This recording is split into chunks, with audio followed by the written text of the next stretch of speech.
இனிமே கண்ணை மூடிட்டு கடலை எண்ணெய் வாங்கலாம். ஏன்னா மந்த்ரா கடலை எண்ணெய் இதயத்தின் தயாரிப்பு. வறுக்க பொரிக்க ஏன் எல்லா சமையலுக்கும் மந்த்ரா தான். மந்த்ரா கடலை எண்ணெய், அபார ருசி, ஆரோக்கியமான உடல் நலம்.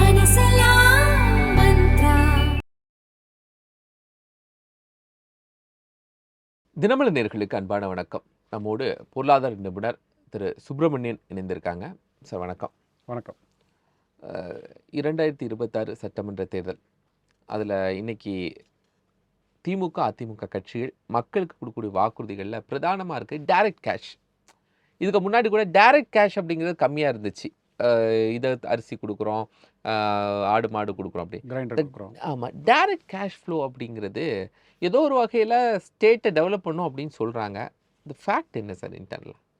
இல்லை, அதாவது பொருளாதாரத்தில் பார்த்தீங்கன்னா ஸ்டேட்டை டெவலப் பண்ணும், அதில் மாற்று கருத்து இல்லை. ஏன்னா இப்போ முன்னாடிலாம் நீங்கள் ஒரு குறிப்பிட்ட ஒரு பொருட்களை கொடுக்குறீங்க அப்படின்னா, ஃபார் எக்ஸாம்பிள் உங்கள் வீட்டில் ஃப்ரிட்ஜு கொடுக்குறாங்க, எனக்கு அந்த ஃப்ரிட்ஜு தேவைப்படாமல் இருக்குன்னா ஃப்ரிட்ஜு நான் ஏற்கனவே வாங்கி வச்சுருப்பேன். இல்லை கிரைண்டர் கொடுக்குறாங்க, உங்கள் வீட்டில் கிரைண்டர் இருக்கும், எங்கள் வீட்டுக்கு கிரைண்டர் இருக்காது, அப்போ எனக்கு அது தேவைப்படும். ஸோ இப்படி ஒவ்வொருத்தரோட தேவைகளை நீங்கள் பார்த்து கொடுக்குறதுன்றது கஷ்டம். அதனால தான் மக்கள் இலவச பொருட்களை சில பேர் ஏற்றுப்பாங்க, சில பேர் ஏற்றுக்க மாட்டாங்க. சரி, ஏதோ இன்னும் ஒரு கிரைண்டர் எங்கள் வீட்டில் இருக்குது, இன்னொரு கிரைண்டர் வந்திருக்கு, அவ்வளோதான். தவிர மற்றபடி அதனோட இம்பேக்ட் தெரியாது. ஆனால் இது நேரடியாக பணம் கொடுக்குறோம், அதுவும் டைரக்ட் பெனிஃபிஷரி ட்ரான்ஸ்ஃபர் மூலமாக. முன்னாடிலாம் பார்த்திங்கன்னா பணம் பட்டுவாடா செய்வாங்க. அது இங்கே ஒரு 1000 ரூபாய் கொடுக்குறாங்கன்னா கடைசியில் போகும்போது ஒரு 200-300 தான் போகும், நடுவில் இடைத்தரகர்கள்லாம் எடுத்துருவாங்க. ஸோ இது டைரக்ட் பெனிஃபிட் ட்ரான்ஸ்ஃபர். அதாவது இவங்க எவ்வளோ தான் மோடி அவர்களை திட்டினாலும் அந்த Jan Dhan Aadhaar mobile linked bank account இருக்கிறதுனால நீங்கள் இன்றைக்கி பட்டனை தட்டினீங்கன்னா, குறிப்பாக நீங்கள் 5000 ரூபாய் பட்டனை தட்டினார், அடுத்த ஒரு 45 நிமிஷத்தில் அங்கே பணம் போச்சு. இந்த கிரெடிட் கோஸ் டு என்டிஏ அரசாங்கம். ஓகே, ஸோ அப்போ எனக்கு அந்த பணம் வந்திருக்கு அப்படின்னா, அந்த பணத்தை வைத்துக்கொண்டு எனக்கு என்ன தேவையோ அதை நான் பூர்த்தி செய்து கொள்ள முடியும். அது எனக்கு கல்விக்கான செலவாக இருக்கட்டும், இல்லை அடுத்த மாதத்துக்கு உண்டான போக்குவரத்துக்கு உண்டான செலவாக இருக்கட்டும், இல்லை நான் வாங்கின கடன் அடைக்கிறதுக்கு உண்டான ஒரு இஎம்ஐயாக கூட இருக்கலாம். இதில் என்ன ஒரு கருத்து வருதுன்னா, அதன் மூலமாக என்ன பொருட்கள் வாங்குறீங்களோ அந்த பொருட்களின் மீதான வரி வருமானம் திருப்பி அரசாங்கத்துக்கு போகுது. அந்த பொருட்களை தயாரிக்கிற கம்பெனிகளுக்கு கெப்பாசிட்டி ஜாஸ்தியாகுது, வேலைவாய்ப்பு உருவாகும். இதுதான் சர்க்குலர் எக்கானமியில் மக்கள் இந்த டைரக்ட் பெனிஃபிட் ட்ரான்ஸ்ஃபர் மூலமாக அரசாங்கம் என்ன பயனடையுன்றதை பார்க்குறோம் நம்ம. பட் இதில் உண்மையிலேயே நம்ம அரசாங்கம் கொடுப்பதன் நோக்கம் என்ன, அதுதான் பார்க்கணும். இன்டென்ஷன் என்னன்னு தான் பார்க்கணும். Intention and timings. ஓகே, இப்போ அந்த 5000 ரூபாய் பற்றி பேசுவோமே. 5000 ரூபாயில் என்ன சொல்லியிருக்காங்கன்னா, ஒரு குறிப்பாக ஒரு 2000 ரூபாய் கோடைக்கால இன்சென்டிவாக சம்மர் பேக்கேஜ் கொடுக்குறேன்றாங்க. இப்போ பொதுவாக எல்லாருமே இது வைக்கிற கருத்து என்னென்னா, இது நாள் வரைக்கும் கோடையே இல்லையா? இது நாள் வரைக்கும் கோடை இருந்தது தானே, ஏன் இப்போ மட்டும் கோடைக்காலம் முதல்வர் கண்ணில் படுது, அதற்காக ஏன் 2000 கொடுக்கணும்? அது தேர்தல் வருவதற்கு முன்னாடி கொடுக்கணும். அண்டு அது யாருக்கெல்லாம் கொடுக்குறாங்கன்னு பார்த்தீங்கன்னா, 1,31,00,000 குடும்பங்களுக்கு தான் கொடுக்குறாங்க. அப்போது மற்ற கிட்டத்தட்ட இன்னொரு 90 லட்சம் குடும்பங்கள் இருக்கு இல்லையா, அவர்களுக்கு கோடையே கிடையாதா? அவங்க என்ன ஸ்காட்லாண்டில் போய் வசிக்க போகிறாங்களான்னு ஒரு 3 மாதம் ஃப்ளைட் டிக்கெட் எடுத்துகிட்டு இல்லையே. ஸோ அப்போ நீங்கள் ஏதாவது ஒரு பொருளை மக்களுக்கு கொடுத்து, இல்லை பணத்தை மக்களுக்கு கொடுத்து வாக்குகளை கவருவதற்கான திட்டமாக தான் பார்க்குறாங்க. அப்படி தான் பார்க்குறோம். ஏன்னா இந்த அடுத்து அதில் இன்னொரு 3000 ரூபாய் மகளிர் உரிமை தொகை. ஆமாம், அதை எக்ஸ்டெண்ட் கொடுத்துருக்காங்க. அது கொடுத்துருக்குறாங்க. ஸோ பிப்ரவரி, மார்ச், ஏப்ரல். ஸோ ஏப்ரல் மாதத்தை முன்கூட்டியே கொடுப்பதற்கான நோக்கம் என்ன? அதாவது நீங்கள் என்ன சொல்கிறீங்கன்னா, மத்திய அரசாங்கம் ஏதோ கேஸை போட்டு நிறுத்திடுவாங்கன்றீங்க இல்லையா?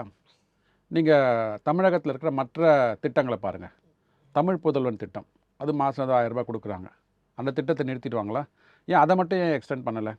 அது மாதிரி பெண் குழந்தைகளுக்கு யாரெல்லாம் அரசாங்கத்தில் படித்தாங்க, கல்லூரி பள்ளிகளில் படித்தாங்களோ, கல்லூரிகளுக்கு போகிறவங்களுக்கும் அவங்களுக்கும் பணம் கொடுக்குறாங்க. ஸோ அந்த திட்டத்தை ஏன் நீங்கள் எக்ஸ்டெண்ட் பண்ணி இப்போ கொடுக்கல? பிப்ரவரி, மார்ச், ஏப்ரல் அவங்களுக்கு கொடுத்துருக்கலாமே. எஸ் இல்லையா? ஸோ இதில் பார்த்தீங்கன்னா என்ன கண்ணோட்டத்தில், என்ன ஸ்ட்ராட்டஜியில், என்ன ஒரு அப்ஜெக்டிவோட இந்த பணம் மக்களுக்கு கொடுக்கப்பட்டது? எனக்கு தெரிஞ்சதுக்கு ஒன்றே ஒன்று தான். அன்றைக்கி நம்மளால் கடன் வாங்குறது ஒரு 4000 கோடி தான் கடன் வாங்க முடியுங்க. அந்த ஒரு இதை ஃபினான்ஸ் மினிஸ்டர் கொடுத்துருப்பாங்க. ஸோ அப்படி தான் பார்த்தீங்கன்னா ஏற்கனவே பிப்ரவரி, மார்ச்சுக்கு உண்டான கடன் ஏற்கனவே வாங்கப்பட்டது. போன பட்ஜெட்லேயே போட்டாச்சு இல்லைங்களா? ஏப்ரல் டு மார்ச் ஃபினான்ஷியல் பட்ஜெட்டில் போட்டாச்சு. ஸோ ஏப்ரலுக்கு அடுத்த வருடத்திற்கு உண்டான பணம் நீங்கள் கடன் வாங்க முடியாது, பணம் வாங்குறதுக்கு வசதி இல்லை இப்போது. அதுக்கப்புறம் இந்த 2000 ரூபாய் புதுசாக வருது. ஸோ இதுக்கு என்ன பண்ணாங்க, மூணுத்துக்கும் கிட்டத்தட்ட 4000 கோடி ரூபாய் வருது. இந்த 1000 ரூபாய் ப்ளஸ் 2000, 3000 ரூபாய் தான் எக்ஸ்ட்ரா. ஸோ அதற்கு என்ன பண்ணாங்க அவங்க, வெளியில் போயிட்டு கடன் பத்திரங்களை வெளியிட்டார்கள் அடுத்த நாளே. நீங்கள் அதுக்கு இதுக்கு சம்மந்தம் இருக்குன்னா நீங்கள் அந்த கடன் பத்திரங்களை வெளியிட்டிருக்க வேண்டாமே. ஸோ கடன் பத்திரங்களை வெளியிட்டு இந்த இந்த மக்களோட இந்த இன்சென்டிவை நீங்கள் கொடுக்குறீங்க அப்படின்னா, ஸோ வேறு வழி இல்லாமல் வருகின்ற இன்னொரு 40 நாளில் தேர்தல் வரப்போகிறது. ஸோ அரசுக்கு எதிரான மனப்பான்மை நிறைய இருக்குது. அப்படின்ற போது அதை எப்படியா சரி கட்டணும் அப்படின்னுக்கான ஒரு முன்னெச்சரிக்கை நடவடிக்கையாக தான் இது இருக்குன்னு பார்க்குறோம். இலவசங்கள் இப்போ இந்த கொடுக்குறது. கடன் பத்திரங்கள் அதெல்லாம் அவங்க ஏலத்துக்கு விடுறாங்க இல்லையா? அதன் மூலமா ஒரு தமிழ்நாட்டினுடைய சேமிப்பு குறையுது அப்படிங்கிறதா? அது எப்படி? சேமிப்பு இல்லாததுனால தான் கடன் வாங்குகிறோம். ம், வருடம் ரெவென்யூ டெபிசிட் ம், கிட்டத்தட்ட 35,000 கோடி 48,000 இப்போலாம் 48,000 கோடி போயிட்டு இருக்கலாம். ஸோ என்ன பண்ணுவாங்கன்னா அடுத்து வருகின்ற காலங்களில் ப்ரொஜெக்ஷன் பண்ணும்போது குறையும்னு சொல்லுவாங்க. திருப்பி அடுத்த வருஷத்துக்கூட பட்ஜெட் நீங்கள் போடும்போது திருப்பி உயர்ந்து போகும். ஸோ உங்களுக்கு வந்து ரெவென்யூ டெபிசிட் என்பது எனக்கு 100 ரூபாய் வருமானம் வருகிறது. நம்ம குடும்ப பெண்களுக்கு சொல்கிற மாதிரி சொல்லலாம் வச்சுக்கோங்களேன். 100 ரூபாய் வருமானம் வருது, எனக்கு 120 ரூபா செலவு வருது. அரிசி பருப்பு மளிகை சாமான் வாங்குறதுக்கு வீட்டு வாடகை கொடுக்கறதுக்கு 120 ரூபா ஆகுது அப்படின்னா அந்த 20 ரூபான்றது ரெவென்யூ டெபிசிட். எனக்கு அன்றாட தேவைகள் அந்த மாதத்திற்குண்டான தேவைகளையே என்னோட வருமானத்தின் மூலமாக மீட்டெடுக்க முடியவில்லை. அந்த 20 ரூபா ரெவென்யூ டெபிசிட், அதற்கு கடன் வாங்குகிறோம். அது மாதிரி தமிழக அரசாங்கம் 48,000 கோடி ரூபாய் ரெவென்யூ டெபிசிட்டுக்கு கடன் வெளியில் வாங்குது. ம். இதை தாண்டி நம்ம வாங்கின கடன் அடைக்கிறோமே, அந்த வாங்கின கடன் அடைக்கிறதுக்கு திருப்பி கடன் வாங்குகிறோம். கிட்டத்தட்ட 1,70,000 கோடி ரூபாய் மொத்தமாக கடன் வாங்கி அதில் ஒரு 60,000 கோடியை கடன் அடைச்சி 1,10,000 கோடி ரூபாய் நமக்கு வந்து நெட்டாக கடன் உயர்கிறது. ஸோ இதுதான் சொல்கிறேன். இப்போ ரெவென்யூ லீக்கேஜ் இருக்குதுங்க. இங்கே எந்தெந்த அரசாங்க துறைகளில் வந்து நம்ம எந்தெந்த இடத்துல செலவு பண்ணிக்கிறோம், அதில் எது அனாவசியமாக செலவு பண்ணப்படுகிறது, அங்கே வந்து நீங்கள் வந்து ஒரு ஆடிட்டை நடத்தி நிறைய சிஏஜி ஆடிட் ரிப்போர்ட்டில் வந்து ரெவென்யூ லீக்கேஜ் கொடுத்துருக்குறாங்க. அது வந்து இந்த அரசாங்கம் கடந்த ஒரு 4-5 வருடங்களாக என்ன பண்ணினாங்க, ரெவென்யூ டெபிசிட்டை கண்ட்ரோல் பண்ணுறதுக்கு என்ன பண்ணாங்க, ரைட். அதுக்கப்புறம் கடனை வாங்கி நம்ம முதலீடுகள் பண்ணுறோம். முதலீடுகளும் வந்து வருடம் நீங்கள் சொல்கிறது ஒன்று, பட்ஜெட்டில் போடுறது ஒன்று, ஆனால் கடைசியாக நம்ம வந்து எவ்வளோ இம்ப்ளிமெண்டேஷன் பண்ணியிருக்கோம்னா அதுலேயும் ஒரு 10,000 கோடி ரூபாய் குறையுது. 10,000 கோடின்றது வந்து 20லேருந்து 25% நம்ம 50,000 கோடி பண்ணுறோன்னு சொன்னோன்னா 40,000 கோடி தான் பண்ணுறோம். அதனால் என்ன ஆகுது அப்படின்னா, உங்களுக்கு இன்ஃப்ராஸ்ட்ரக்சர் டெவலப் பண்ணலைன்னா அதை சுற்றி வருகின்ற தொழிற்சாலைகள் வருவதற்கு தாமதமாகும். அதன் மூலமாக வேலை வாய்ப்புகள் குறைய ஆரம்பிக்கும். இதுதான் நான் சொல்கிறேன். நீங்கள் கடன் வாங்குறீங்களா, கட்டமைப்பில் வாங்கின கடனை முழுசாக செலவு பண்ணுங்களேன். ஏன் வந்து அந்த இப்போ மைல்ஸ்டோன்ஸ் ப்ராஜெக்ட் மேனேஜ் பண்ண மாட்டீங்கன்னு கேட்குறோம். இப்போ இந்த ப்ராஜெக்ட்ஸை கொண்டு வரதை விடவும் கடன்கள் மூலமாக தமிழ்நாட்டினுடைய மாணவர்களுக்கான காலை உணவு திட்டமாக இருக்கட்டும், மதிய உணவு திட்டமாக இருக்கட்டும், அவங்களுக்கு கொடுக்குற லேப்டாப்பாக இருக்கட்டும், இதன் மூலமாக பண்ணும்போது தமிழ்நாட்டினுடைய அந்த பேசிக் ஸ்ட்ரக்சரை நாங்கள் இம்ப்ரூவ்மெண்ட் தானே பண்ணுறோம். சார் ரெண்டுமே பண்ணணும் சார். நம்ம வந்து இதை மட்டுமே பண்ணுங்கன்னு சொல்ல வரல. நம்ம ரெண்டுமே பண்ணணும். நீங்கள் வந்து யாருக்கு வந்து மீன்கள் தேவையோ அவர்களுக்கு மீன்களை கொடுங்க, யாருக்கு தூண்டில் தேவையோ தூண்டிலை கொடுங்க. ரெண்டும் பண்ணணும்ல அரசாங்கம். இப்போ நீங்கள் வந்து வெறும் வந்து நீங்கள் வருமானத்துக்கு அதிகமான ஒரு செலவுகளை மட்டும் செய்து கொண்டிருந்தீர்கள் என்றால் வருஷம் கடன் சுமை மேலே போகுது இல்லையா? அந்த கடனுக்கு வட்டி வாங்கிறதுக்காக நம்ம திருப்பி நம்ம கடனை வாங்குகிறோம். இப்போ இந்த 10,000 கோடி ரூபாய் செலவு கம்மியாக இருக்குது கேபெக்ஸில். அந்த 10,000 கோடி ரூபாய் எங்கே மடைமாற்றம் செய்யப்பட்டது? அது ஒரு கேள்வி இருக்குல்ல. இப்போ உங்களுக்கு கடன் வாங்குவதற்கு உங்களுக்கு அதிகாரம் இருந்ததுன்னா அந்த 10,000 கோடி ரூபாய் வாங்கியும் நீங்கள் அந்த கேபெக்ஸை நீங்கள் நிறைவேற்றிருக்கலாம், கட்டமைப்புகளே முடிச்சிருக்கலாம். ஏன் பண்ணலை? வருடம் இதுதாங்க வருது உங்களுக்கு. ஸோ கேபெக்ஸ் வந்து செலவு குறையுது, ரெவென்யூ எக்ஸ்பெண்டிச்சர் மேலே போகுது, அதனால் கடனும் மேலே போகுது. ஸோ கட்டமைப்புகளை ஏன் காம்ப்ரமைஸ் பண்ணுறீங்க? அப்போ இந்த அரசாங்கம் வந்து, ஏன்னா இவர் வந்து வெள்ளை அறிக்கை கொடுக்கும்போது, பிடிஆர் பழனிவேல் தியாகராஜன் வெள்ளை அறிக்கை கொடுக்கும்போது பொதுத்துறை நிறுவனங்கள் அனைத்தும் வந்து 0.45% தான் ரிட்டர்ன் கொடுக்குது. நீங்கள் ஒரு 100 ரூபா போட்டிங்க அப்படின்னா 45 பைசா தான் அங்கேருந்து வருது. வேற 8 ரூபா நம்ம வட்டி கட்டுறோம். ஸோ நீங்கள் 8 ரூபா வட்டி கட்டுற இடத்துல 45 காசு தான் வந்தது அப்படின்னா மீதி 7,000 ரூபாய் திருப்பி நம்ம கடனை வாங்கி தானே கட்டுவோம். அந்த 45 காசு சொன்னீங்க பார்த்தீங்களா, அது இப்போ எவ்வளோவாக உயர்ந்து இருக்கிறது? அதுதானே இந்த அரசாங்கம் பண்ணணும். நீங்கள் வெள்ளை அறிக்கை என்பது ஒரு கண்ணாடியில் சொல்லிட்டீங்க இவ்வளோ அழுக்காக இருக்குன்ட்டு. ஸோ 5 வருஷம் முடிஞ்சுட்டு போகும்போது அந்த கண்ணாடியை தொடச்சிட்டு போகணும்ல, கொஞ்சமாக தொடச்சிட்டு போகணும்ல. ஸோ அதுக்கு வந்து இப்போ அந்த பொதுத்துறை நிறுவனங்கள் எவ்வளோ நஷ்டங்கள் வந்து குறைந்து இருக்கிறது, எவ்வளோ லாபங்கள் உயர்ந்து இருக்கிறது. நீங்கள் வந்து புதுசாக 2,63,000 ரூபாய் ஒரு குடும்பத்து மேலே கடன் இருக்குது அப்படின்னா என்ன அர்த்தம்னா, நீங்கள் வந்தால் குறைப்பீங்கன்னு அர்த்தம். நீங்கள் அதை 4,5 லட்சமாக ஏற்றிட்டு போனீங்க அப்படின்னா இதற்கு எதுக்கு இந்த அரசாங்கம்? அப்போ மக்கள் வந்து தோற்று போய்விட்டால் தானே அர்த்தம். நீங்கள் வெற்றி பெற்று விட்டீர்கள், மக்கள் தோற்றுட்டாங்க தானே அர்த்தம் இல்லையா? சரி இனியும் அடுத்தடுத்த ஆண்டுகளில் 5,000 கொடுக்க போகிறோம், 10,000 கொடுக்க போகிறோம்னு சொல்கிறாங்கல்ல. அப்ப அங்கேயும் ஏதோ ஒரு பிரச்சனைகள் வருதுல்ல. யாரால குடுக்க முடியும் அப்படிங்கிறத தாண்டி, தமிழ்நாட்டினுடைய நிதி நிலைமை எப்படி இருக்கு அப்படிங்கிற ஒரு பெரிய கொஸ்டின்ஸும் ரைஸ் ஆகும்ல. திரிசங்கு சொர்க்கம் தான் அது. ஓகே. அது வந்து எந்த ஆட்சி, எந்த கட்சி ஆட்சிக்கு வந்தாலும் அவங்களுக்கு வந்து it will be a tough call. ஏன்னா நீங்கள் வந்து மக்களுக்கு கொடுத்த ஒரு சலுகைகளை வந்து வித்ட்ரா பண்ணும்போது அதற்கு உண்டான பிரதிபலன்கள் நீங்கள் எதிர்பார்க்க வேண்டும் அடுத்து வர தேர்தலில். ஸோ அது யாராவது ஒரு கட்சி வந்து அதை வந்து முன்னின்று நடத்த வேண்டும், வேறு வழி கிடையாது. ஏன்னா மக்களோட இன்றைக்கி உங்களுக்கு வந்து பசிக்கு போருமா, இல்லை நாங்கள் அடுத்து வர போகின்ற ஜென்ரேஷன்ஸ்க்கு வந்து உங்களுக்கு வந்து நிம்மதியாக வீடு இருப்பதற்கும் அங்கே தொழில் தொடங்குவதற்குமான உங்களுக்கு கட்டமைப்புகள் வேணுமா, இந்த ரெண்டுத்தில் வந்து ஏதாவது வயா மீடியா பேலன்ஸ் எடுத்துன்னு தான் போகணும். எஸ், இப்போ நேற்று எடப்பாடி ஐயா கூட அறிவிச்சிருக்கிறாங்க 10,000 ரூபாய் கருணை தொகை கொடுக்குறேன்னு சொல்லிட்டு. அதுக்கு கிட்டத்தட்ட ஒரு 13,000 கோடி ரூபாய் ஆகும் வச்சுக்கோங்களேன். குத்து மதிப்பாக 15,000 கோடி ரூபாய் ஆகும். அதற்கு என்ன பண்ணணும்னா கடனை வாங்கி செலவு பண்ணக்கூடாது. ஐ திங்க் ஓப்பனாக வந்து அவர் சொல்லியிருக்காரு, நாங்கள் வந்து எப்படி நாங்கள் நிதி நிர்வாகத்தை வந்து நாங்கள் சீரமைத்தோமோ, நன்றாக நடத்தினோமோ, அதை மாதிரி மீண்டும் அதிமுக ஆட்சிக்கு வந்தால் அதன் மூலமாக இந்த மாதிரியான இன்சென்டிவ்ஸ்லாம் கொடுப்போம்னு சொல்கிறாங்க. ஏன் அப்படி சொல்கிறேன்னா, 2011லேருந்து 2021 வரைக்கும் இவர்கள் வாங்கிய கடன் 3,85,000 கோடி ரூபாய் 10 வருடங்கள். அதாவது 10 வருடங்கள் அந்த அதிமுக ஆட்சி காலத்தில் வருஷத்துக்கு 38,500 கோடி ரூபாய் தான். கடைசி 1.5 வருஷம் உங்களுக்கு தெரியும், கொரோனா இருந்தது, லாக்டவுன், கண்டிப்பாக எல்லா பிஸ்னஸும் மூடப்பட்டது, உலகமே முடங்கியது. இப்போ வரி வருமானமே இல்லாமல் மேனேஜ் பண்ணாங்க. ஸோ அதில் வந்து நீங்கள் ஒரு பகுதியை அங்கே கொடுக்கணும். டெஸ்பைட் தட் வருஷத்துக்கு 40,000 கோடி தான் கடன் வாங்கினாங்க. இன்றைக்கி இந்த 5 வருடங்களில் இந்த அரசாங்கம் வாங்கியது 5 லட்சம் கோடி கடன். அப்போ வருஷத்துக்கு 1 லட்சம் கோடி கடன் வாங்கியிருக்கீங்க அப்படின்னா நீங்கள் அவங்களோட எப்படி பெட்டர் பர்ஃபார்மர்னு மக்கள் ஏற்றுப்பாங்க. நீங்கள் தான் வந்து 5 மெம்பர் கமிட்டி போட்டிங்க, ரகுராம் ராஜன் இருந்தார், எஸ்தா டாஃப்ல இருந்தாங்க. அந்த கமிட்டி என்ன பண்ணாங்கன்னு சொல்லுங்களேன். நீங்கள் வந்து இதெல்லாம் கொடுத்துருக்குறாங்க, நாங்கள் இது பண்ணலை அப்படின்ற ஒரு ரிப்போர்ட் கூட வேண்டாம். பட் என்ன கொடுத்தாங்க, ஃபஸ்ட்டு ரெக்கமெண்டேஷன் கொடுத்தாங்களா முதல்ல, அதுக்கப்புறமா நாங்கள் செயல்படுத்தினோமா இல்லையாமன்றதுக்கு அடுத்ததுக்கு போவோம். நம்ம ரெக்கமெண்டேஷன் கொடுத்தாங்களா, ஐவர் குழு அமைச்சிங்க இல்லையா, அதானே கேட்குறோம். நம்ம ஐவர் குழு அமைச்சிங்க, பிடிஆர் பையன் வெள்ளை அறிக்கை கொடுத்தாரு, 250 பக்கத்துக்கு மேலே வெள்ளை அறிக்கை கொடுத்தாரு. அந்த வெள்ளை அறிக்கையில் இன்றைக்கி என்ன ஸ்டேட்டஸ்கோ அது கொடுத்தீங்க அப்படின்னா கண்டிப்பாக நீங்கள் அடுத்து வரப்போகிற ஆட்சியில் வந்து மக்கள் வந்து உங்களை வந்து திருப்பி வந்து அமர்த்துவதற்கான வாய்ப்புகள் இருக்குது. இல்லை அப்படின்னா வந்து திருப்பியும் வந்து இது மாதிரி தான் போகும். இப்போது சார், இப்போது சமீபத்தில் திமுக அரசுடைய சக்ஸஸாக டபுள் டிஜிட் 11 பாயிண்ட் ஜிடிபி, இதான் ஒரு பெரிய பேசு பொருளாக மாறிட்டு இருக்குல்ல. தவறான கருத்துங்க. இந்த பாட்டில் இருக்குது, இந்த பாட்டிலில் வந்து தண்ணி வந்து பாதி இருக்குது. நீங்கள் வந்து பாதி தண்ணி இருக்குன்றீங்க, நான் சொல்கிறேன் பாதி காலியாக இருக்குதுன்னு சொல்கிறேன். ரெண்டுமே உண்மை. ஸோ விச் மீன்ஸ் இந்த பாட்டிலில் இன்னும் தண்ணி ஃபில்லப் பண்ணுவதற்கான வாய்ப்புகள் இருக்கிறது. நீங்கள் அந்த வாய்ப்புகளை தவற விட்டுட்டீங்கன்னு நான் சொல்கிறேன். நீங்கள் டபுள் டிஜிட் க்ரோத் சொல்கிறீங்க, ஏற்றுக்கொள்ள வேண்டியது ஒன்றும் இல்லை. டபுள் டிஜிட் க்ரோத் நம்ம வந்து கடந்த காலங்களில் அப்படிலாம் இருந்திருக்கு.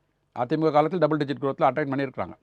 ஆனால் அந்த டபுள் டிஜிட் க்ரோத் அட்டைன் பண்ணும்போது இவர்கள் போட்ட பட்ஜெட் நம்பர் என்ன, அந்த வருஷம் 23-24க்கு 31,55,000 கோடி ரூபாய் மாநில வருமானம் இருக்கும் அப்படின்னு சொன்னாங்க. ஸோ 11.19ன்னா அப்போ அதோட ஜாஸ்தி தானே வரணும், வருமானம் அப்சல்யூட் நம்பரில் உயர்ந்து தானே இருக்கணும். ஆனால் இவங்க அக்கௌண்ட் சப்மிட் பண்ணும்போது சொன்னது 31,15,000 கோடி ரூபாய், 40,000 கோடி ரூபாய் வருமானம் குறைந்தது. நீங்கள் பர்சன்டேஜ்லான மேலே பேக்கலாம், பிகாஸ் உங்களுக்கு முன்னாடி பர்சன்டேஜ் பேஸ் வந்து கம்மியாக இருக்குது. பட் நீங்கள் என்ன, இப்போ உங்களுக்கு ஒரு 1 லட்ச ரூபா சம்பளம் கொடுக்குறேன்றாரு, 90,000 ரூபா தான் கொடுக்குறாருன்றார் அவர் கடைசியாக வரும்போது. 10,000 ரூபா உங்களுக்கு நஷ்டம் தானே. அந்த நஷ்டத்தை யார் ஈடுகட்டுவாங்க? 40,000 கோடி ரூபாய் எதன் மூலமாக குறைந்திருக்கும்? நீங்கள் வந்து வரி வசூலிக்க வேண்டிய அந்த வரி செலுத்துவர்கள் மீது வரி வசூலிக்கலை இல்லைங்களா? இல்லை இது வருமானம், டாஸ்மாக் வருமானமாக இருக்கட்டும், இல்லை பொதுத்துறை வருமானமாக இருக்கட்டும், அந்த வருமானம்லாம் குறைந்து வந்திருக்கிறது. ஸோ குறைந்து வந்ததுனால தமிழ்நாடோட மொத்த ஒரு வருமானம் குறையும் போது அந்த வருமானம் காணாமல் போனதுக்கு யார் ஜவாப்தாரி, யார் பதில் சொல்லுவாங்க? நீங்கள் டபுள் டிஜிட் சொல்லலாம், நம்ம நிறைய விவாதத்தில் சொல்கிறது. உங்களுக்கு 20,000 ரூபாய் சம்பளம், 20% இன்க்ரீஸ் கொடுக்குறாங்க, 20% அதிகம், ரைட்டுங்களா? எனக்கு 10% தான் இன்க்ரீஸு, ஆனால் எனக்கு 1 லட்ச ரூபா சம்பளம். 10,000 ரூபாய் பெருசா, 4,000 ரூபாய் பெருசா? 10,000 ரூபா தானே பெருசு. உங்கள் வீட்டில் இல்லைல்லப்பா கோபாலகிருஷ்ணனுக்கு 20% சம்பளம் உதவி கொடுத்துட்டாங்க, கங்க்ராச்சுலேஷன் சொல்லுவாங்களா? மாட்டாங்க. தம்பி அவருக்கு 10%னாலும் 1 லட்ச ரூபாய் சம்பளம்ப்பா, 10,000 ரூபாய், உனக்கு 20%, ஆனால் பேஸு கம்மி 4,000 ரூபாய். ஸோ எதை வந்து எப்போ பார்க்கணும், எப்படி உற்று நோக்கணும் பொருளாதாரத்தில் மிக முக்கியமானது. Percentage important. அப்ப மக்கள்கிட்ட அந்த விஷயத்த கொண்டு செல்லும்போது புரிதலை வேற மாதிரி உருவாக்குறாங்க. ஒரு வேற மாதிரி உட்காராங்க. எதிர்க்கட்சிகள் வந்து அதை வந்து மக்களிடம் கொண்டு செல்லவில்லை, சரியா கொண்டு செல்லவில்லை. பொருளாதார இது கணிப்பில் நீங்கள் பார்க்க ஆரம்பிக்கணும். கன்சிஸ்டண்டாங்க. நீங்கள் வருஷம் பார்த்தீங்கன்னா நீங்கள் எடுத்துக்கோங்க 22 23லேருந்து நீங்கள் ஃபஸ்ட் இயர் விட்டுடுங்க. நான் ஃபஸ்ட் இயர் வந்து இன்ட்ரீம் பட்ஜெட் தான் போட்டாங்க, அதனால் விட்டுடுங்க அதை. அதுக்கப்புறம் வந்த பட்ஜெட் இயருக்கும் ஆக்சுவல்ஸும் கம்பேர் பண்ணினீங்கன்னா வருஷம் 1,00,000 ரூபாய் 1,00,000 கோடி ரூபாய்கள் வருமானம் காணாமல் போயிருக்கு. 22 23 இருக்கட்டும், 23 24 நான் சொன்ன மாதிரி 40,000 கோடி. அதுக்கப்புறம் இந்த வருஷம், அதாவது இப்போ இந்த 25 26க்கு பட்ஜெட் போட்டாங்க பார்த்தீங்களா, அண்ட் ரிவைஸ் பண்ணாங்களே, ஜிடிபி எவ்வளவோ பட்ஜெட்டில் எவ்வளோ போட்டாங்களோ ரிவைஸ்டி அதே அளவுக்கு வச்சுருக்கிறாங்க. எப்படி அது மாதிரி ஆக முடியும்? இந்த வருஷம் 26 27க்கு பட்ஜெட்டில் 33,000 கோடி காணாமல் போயிருக்கு.